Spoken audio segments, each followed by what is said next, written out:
Buenas, comenzamos ahora una nueva unidad. Esta es la unidad 7 y se llama Jesucristo el único mediador. Vamos a prestar atención un poquito porque esto corresponde a otro libro. Los conceptos que voy a dar aquí los podemos encontrar en este libro que lleva el mismo título, Jesucristo el único mediador, de Bernard Sesbue. He visto que se encuentra en internet, también hay algunos buenos resúmenes. Vamos a utilizar el tomo 1, son 2 tomos, vamos a utilizar solamente el tomo 1. Bueno, vamos a empezar una vez que hemos presentado esto. Vamos a empezar por aquella cita de Hebreos 4:12, donde se nos presenta a Jesús como la salvación en persona, y esto es lo principal. Por lo tanto, hablando de salvación, tenemos que ver qué categoría usar.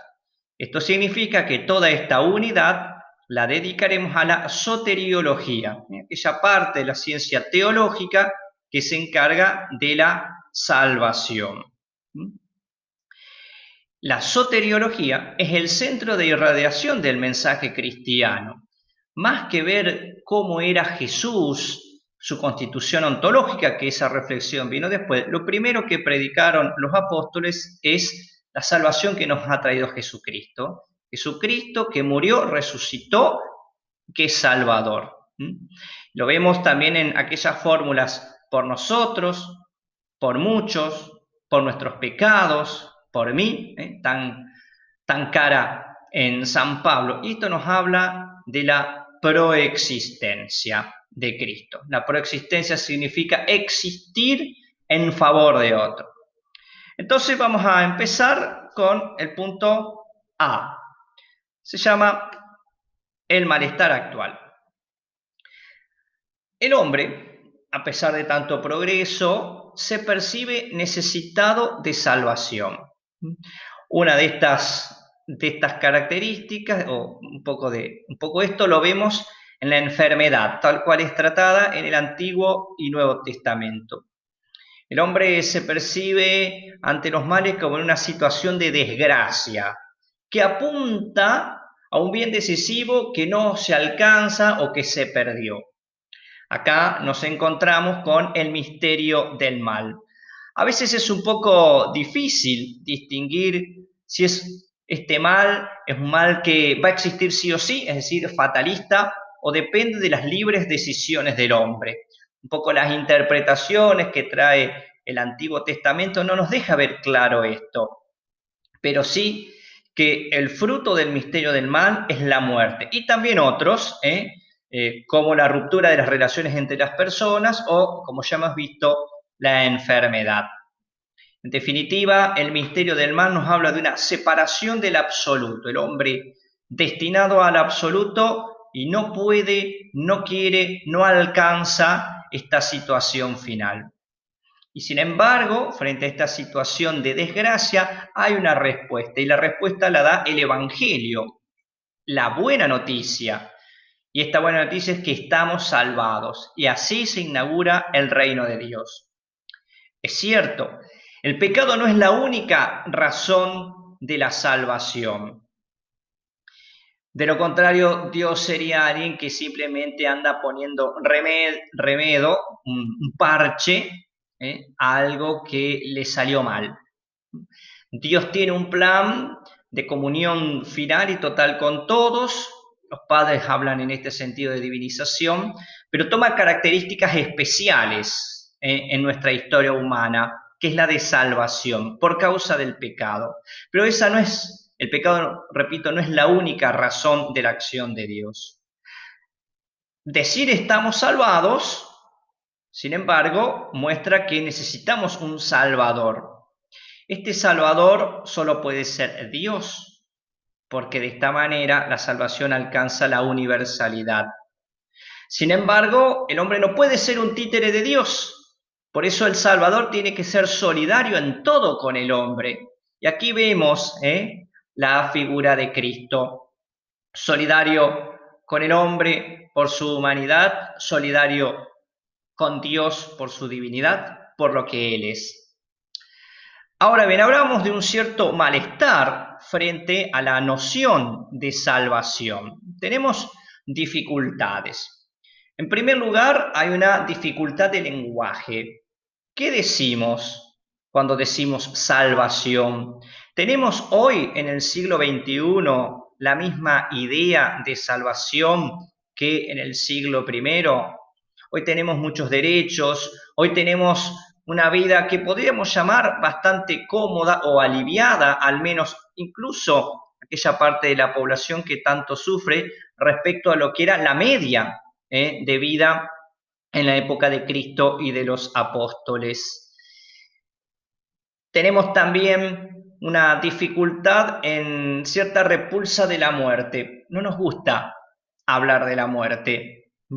La tiramos para atrás y presentar la muerte como parte de nuestra vida presentaría una especie de Dios masoquista que va contrario a nuestras ideas o nuestros conceptos de Dios. También una repulsa de la justicia compensatoria y vengativa. Si el hombre merece su muerte, su destrucción o su nada por el pecado, vemos a Dios como sanguinario. No nos gusta esa idea de compensación, no nos gusta ver a Dios bajo ese modo. También hay una cierta repulsa de la universalidad. El planteo es el siguiente: bueno, pero Cristo era uno. ¿Cómo uno solo puede salvar a todos? Los pasados, los de su momento, los del futuro de Él, los de nuestro futuro. También hay una repulsa a la idea de sustitución, es decir, esta idea de que Cristo toma nuestro lugar, porque entonces estaría como menoscabando la libertad humana. Soy yo el que debo pagar o de algún modo debo salvarme. Y finalmente hay una repulsa a la idea de que fuera voluntario en Jesús. Algunos autores sostienen que Jesús no daría ningún valor sacrificial a su muerte. Fue algo que le pasó y que ni siquiera él entendía mucho. Y sin embargo, a pesar de estas dificultades con la idea de salvación, si nosotros vamos a la Escritura, podremos ver que es una categoría, una noción muy usada. Ya en el Antiguo Testamento, Yahvé se presenta como el Goel, el que salva, el que libera, el que rescata, especialmente a partir de ese acontecimiento fundante que es la salida de Egipto y la alianza en el Sinaí, pero también visto en retrospectiva con aquellas alianzas que hizo con otros, como Abraham, con quien hace alianza para que de él nazca un gran pueblo, salvándolo de la no descendencia, de la esterilidad, que era como una desgracia para los judíos. Y en el Nuevo Testamento podemos ver varias categorías. Aquí estamos, otra vez. Estas categorías, a modo de inventario, que son un poco las que luego analizaremos, son las siguientes. Salvador, salvar, salvación y mediador. Redentor, redención, rescate, recompensa. Liberar, liberación. Entregar, entregarse, darse.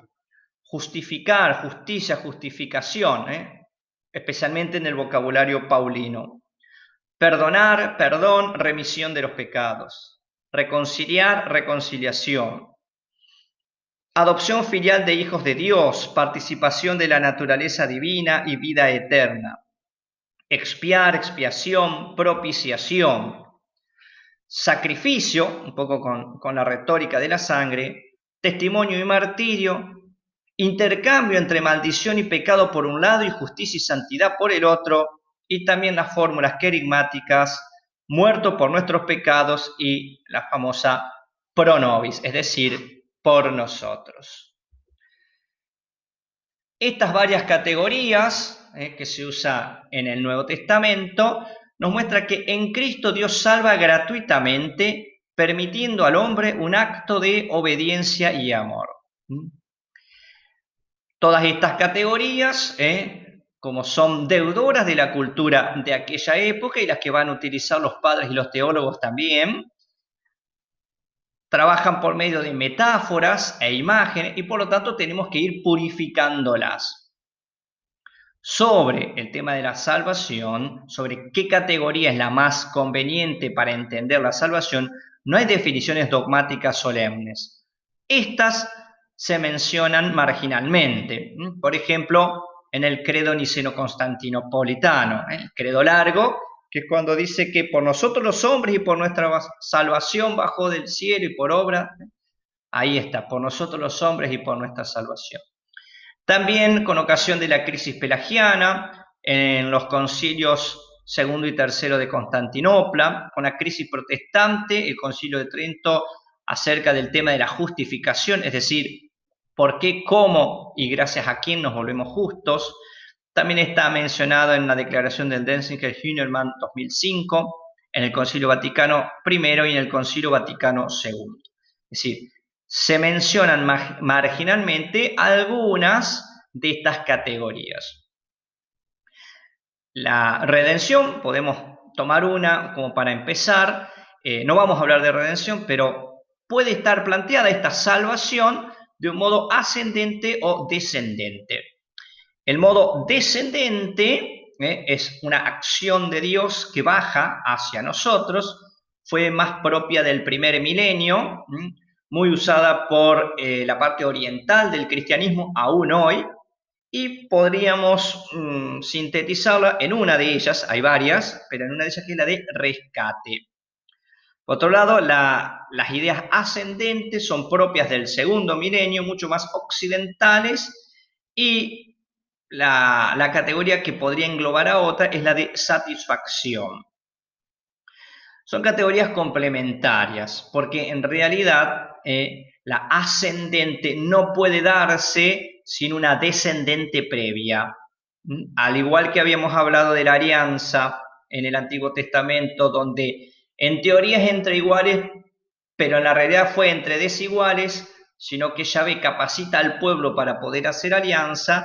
Acá la descendente hace posible la ascendente en la única persona del Verbo encarnado. Podríamos decir que porque Dios desciende y se hace hombre, la humanidad en Cristo puede volver purificada a Dios.